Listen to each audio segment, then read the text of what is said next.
Welcome to another State Industrial Products how-to video.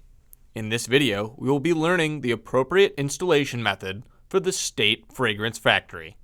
For this video, you will need a State Fragrance Factory kit, fragrance factory refills, a screwdriver, a pencil, a level, a drill with a 1/4-inch drill bit, safety glasses, and gloves. To begin, select the space in which your unit will operate. When selecting a space, it is best to choose a wall opposite an entry or doorway.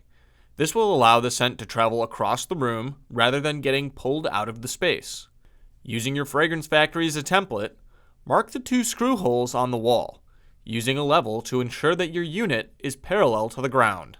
Now, drill the marked holes using the 1/4-inch drill bit and insert the provided drywall anchors.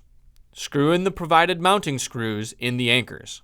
Finally, hang your State Fragrance Factory and load in your favorite State Fragrance Pack.